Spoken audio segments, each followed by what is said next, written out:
Hey, what's up, everybody? This is Charles Sabanson, and welcome you guys to another episode of the DREAMERSPRO show, where we cover everything from sports, hot topics, classic debates, entertainment, and we give you guys a fresh perspective on things and how we see them. And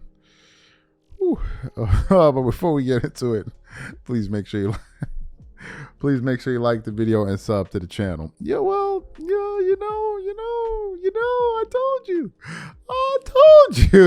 I told you, dudes. I told you, y'all was up there twerking it up. Serious twerkation taking place. Pouring honey all over each other's backs, sliding up and down the hallways, hollering, tossing ones at each other, just having a good old time. When the Lakers went on that 6-game winning streak, you had Suzette over there just absolutely losing her damn mind. Everybody was happy. They was coming to the comment sections of our video. Yo, where you at, DREAMERSPRO? We can't find you. Come outside, DREAMERSPRO. Come outside. Come outside. You afraid to come outside? All of this stuff. And I said to them, y'all are playing some bum-ass teams. Y'all are playing some bum-ass teams. And the moment y'all start playing some real competition, I'll be waiting for you guys. Let me tell y'all what happened. So the Lakers went on this 6-game winning streak, right? They went on this 6-game winning streak, and you had these people up there hollering and screaming, talking about, oh, the Lakers are back, Lakers are back, Lakers are back. Because the Lakers were out there beating nobodies. They beat the Philadelphia 76ers. They beat the Raptors. They beat the Grizzlies without Ja Morant. They beat the San Antonio Spurs. They beat the Pelicans without Zion Williamson and CJ McCollum. They beat the lowly Jazz. And the moment they started playing teams with a winning record, the moment that happened, they started losing. They lost to the Orlando Magic by 1 game at home. They lost to the Denver Nuggets with Russell Westbrook and those boys, where they got absolutely embarrassed in the second half when they went on a 50-17 run. And then last night, they got the doors blown off of them by the Phoenix Suns, and the Lakers caught an ass whooping by 27 points. They beat the living out of the Lakers. It was a bloodbath. And as a matter of fact, I was actually trying to stay up to watch that game. But then I said to myself, I'm like, yo, I already know what's going to happen. They're going to get the doors blown off of them. The doors blown off of them. And that is exactly what happened. They got their asses whiz-zapped. They took them to the back of the shed and beat the living hell out of them by 27 points. And now we can't find you, dude. So I want to get into the analysis and the breakdown of this game and get into some comments from the head coach, JJ Redick. But before we even get into all of that, today's video is brought to you by our sponsor, Game Time. With the year almost over, I am super excited about creating new memories with family and friends by attending various theater shows, plays, and sporting events. And when it comes time to look for tickets, Game Time is my go-to. Game Time is one of the most reliable marketplaces for last-minute tickets to the most popular events in sports, music, and theater in more than 60 cities across the United States and Canada. Game Time saves me money, time, and stress. It finds the best deals, guarantees that the tickets are legit, and ensures that they get them to me on time. Game Time Picks is my favorite tool. It cuts through the fluff and shows you the best deals on great seats near you so you don't waste time searching. For example, I look forward to this upcoming NBA Cup between the Thunder and the Lakers. Here's what I like to do. First, I select an all-in price to see the total ticket price up front, so I'm not surprised by the additional fees at checkout.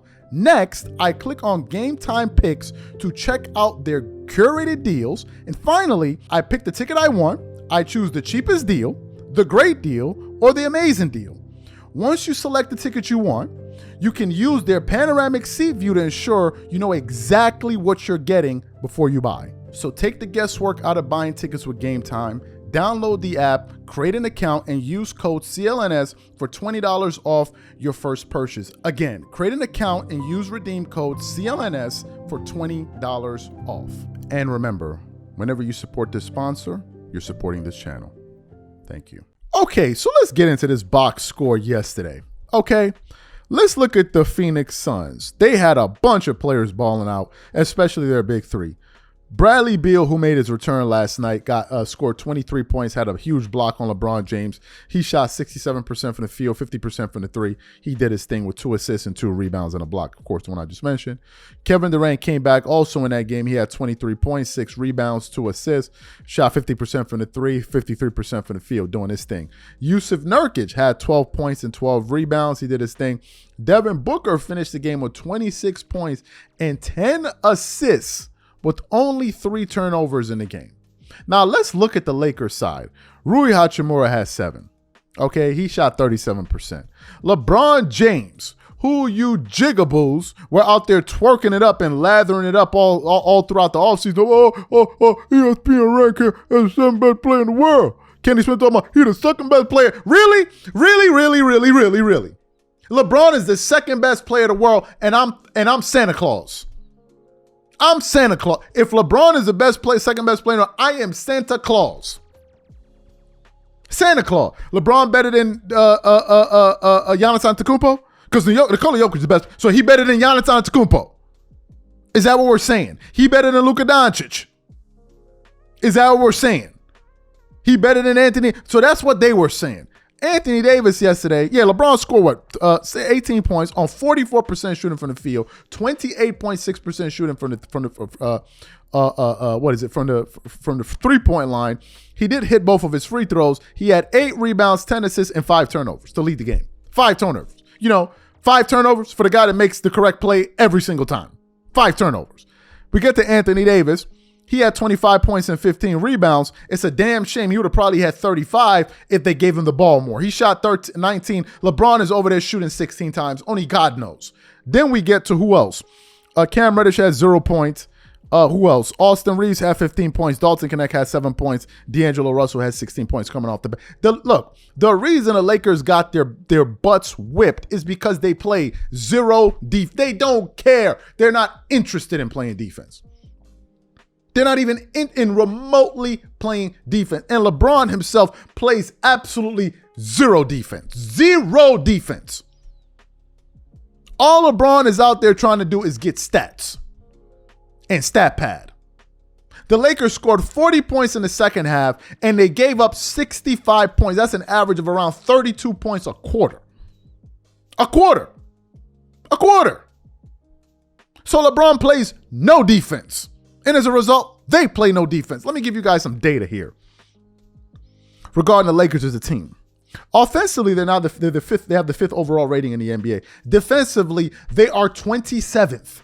27. They're almost dead last when it comes to. They play no defense. It's the same story year in and year out with this team.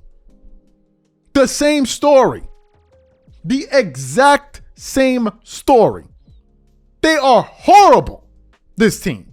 And they're getting exposed when they play some real defense. I want to quickly read from a Clutch Points article. It says, Lakers JJ Redick hints at making change after 27-point NBA Cup loss. I thought this dude was Nostradamus. But anyway, I continue on. This was the first NBA Cup the Lakers had ever... Man, stop with this nonsense, the first NBA Cup. They just started the thing last year. What are we talking about? Anyway, this was the first NBA Cup the Lakers have ever lost after running the table and winning the first ever... Man, stop with this nonsense. However, the Suns humbled them in a return of Kevin Durant and Bradley Beal in the game. They shot over 50%, blah, blah, blah. Let's get to that. After the game, JJ Redick was understandably irritated with his team's performance. While reflecting on the loss, Redick said that some changes might be coming to the team on the defensive end of the floor, according to Jovan Buha of The Athletic. JJ said the Lakers are going to have to look at changing their defensive schemes against the league's best offenses. He said the Sun Stars got both whatever they wanted individually, offensively, and also were able to generate open threes for their... Well, it ain't Anthony Davis's fault. The person's fault, who it is the dude Kyle Kuzma had to push to play defense. That's whose fault it is. And you know what these twerking ass LeBron fans gonna say? Oh, well, what do you want him to do? Then get him off the floor. Get him off the floor. If he's old, let him retire.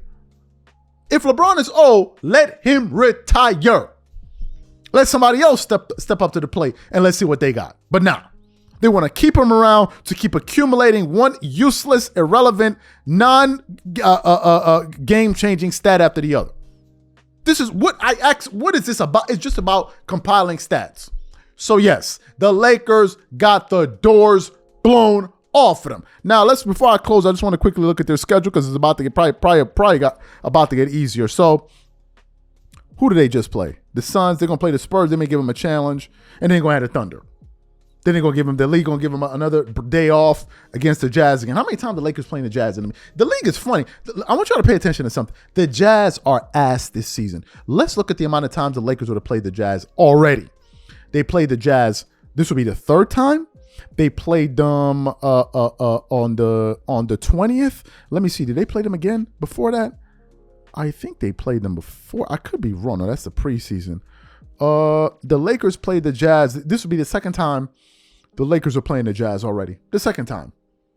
And then they're going to have to play the Wolves. They're going to have to play the Thunder in that stretch. They're going to have to play the Heat. And the Miami Heat actually played great ball. It's just that they lost the other last night to the Milwaukee Bucks, who've been on fire. So we're going to be watching for them. We are going to be watching for them. These are my thoughts. Whatever you guys think, please leave your thoughts and comments in the comment section. We catch you on the next show. Peace.